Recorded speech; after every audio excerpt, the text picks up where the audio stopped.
All right, all right, all right. Let's talk about division. And we're going to ease in with a blast from your 4th grade past, looking at division with some one-digit divisors. And you can see I have the same divisor and dividend set up here because we're going to try this 2 ways. One way we're going to use is the way we learn in 4th grade, expanded notation. This is my personal favorite way. Because I think it gives a pretty good sense of the math behind it. Then we're going to look at the shortcut, what we could call the old school or traditional version. And that one doesn't really show the math very well, but some people think it's quicker. Here on the right, I'm going to take a look at our dividend, 7,548, and I'm going to say, okay, now I can't get any thousands of groups of 8, and that's the truth. That's not going to work out. I put a little X there just to keep everything organized. I don't want anything in the thousands place of my dividend, because 1,000 groups of 8 would be 8,000. I don't have 8,000 to work with. I've got to think in terms of hundreds. So I need to think how many 100 times 8 will come in below but close to 7,500. Well, I think we could get pretty close.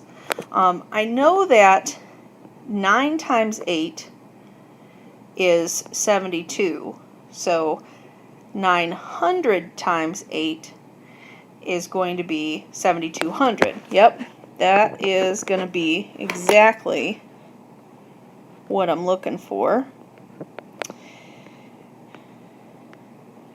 So I'm able to group out 900 groups of 8 there, and that leaves me with 348. Now I have to say, well, I can't do any hundreds of groups of 8, but can I do any tens of groups of 8 to get close to 348? Now, I know that 8 times 4 is 32, 8 times 5 is 40, and 8 times 50 is going to be 400, so I think we're looking at 40 groups of 8, using my math fact knowledge here, and that means that I've grouped another 320. And if I take those groups out of my dividend, that leaves me with 28 left that needs to be in groups of 8. And now we're just down to those math facts, aren't we? I know 3 groups of 8 is 24, 4 groups of 8 is 32. That's too high, so I'm going to try 3 groups of 8.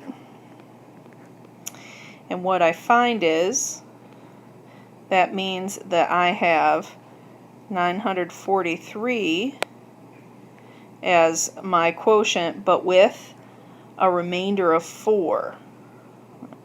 I didn't leave myself much room, but that's pretty close. And I could check that with a calculator. I could check that using multiplication, 943 times 8 plus 4. To find that it equals 7,548. Okay, so that's last year. And again, expanded notation. What I like about it is you can really see the math that's happening by place value. Well, let's try the traditional old style method here. In this method, you don't actually think about it in terms of the real number that you have there. You would say to yourself, can 8 go into 7? Well, no, but 8 can go into 75 9 times, and 9 times 8, 72. The thing I hate about this is this number is not 75, and this number is not 72, but we're pretending it is. Well, that's okay. It's not the end of the world. That leaves me with a difference of 3. I can't do anything else in the hundreds place, so I bring down the next place to the right. Now 8. I can make groups of 8 up to 4 groups of 8, which means I can make 32 groups. Again, we're pretending this is 34 and 32, and it's not, but I guess that's why some people call this shortcut. I can't divide that 2 into groups of 8, bring down the next digit. And now here we're in a very similar situation where we were at the end of expanded notation. I can create 3 groups of 8, and that still leaves me with a remainder of 4 here. So again, whatever method you feel most comfortable with is the method you should use. The important thing is that you can explain the method, that you know how to check the method, that you can be accurate with the method. So let's try that again. Let's take a look at this problem, 5,624, and we've got a divisor of 8 again. I'm going to start with expanded notation because, hey, that's what I like. I can't get 1,000 groups of 8, but I can get some hundreds. And I could skip count, 800, 1,600, 2,400, or I can use my math fact sense and say, okay, I know that 8 times 6 is 48, 8 times 7 is 56. Oh, that's pretty close. I think I should go with 700 groups of 8, because if 8 times 7 is 56, 8 times 700 is 5,600. And that leaves me with 24 that I need to group.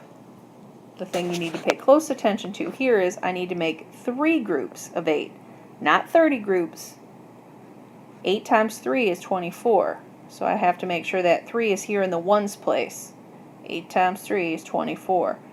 So, and with that, there's no remainder, so that means 703 is going to be my quotient. What does that look like if we're going to use traditional or shortcut? Well, here I'd say again, okay, can I make groups of 8 out of 5? Nope.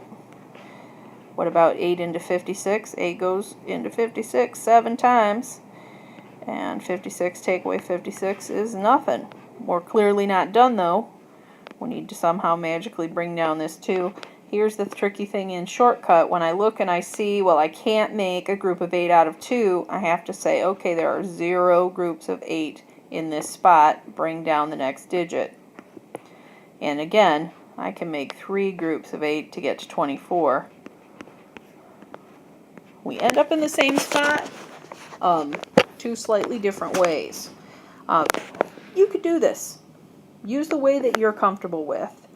But try to understand as much as you can about both ways, just so that you have that strong math foundation. Well done. See you later.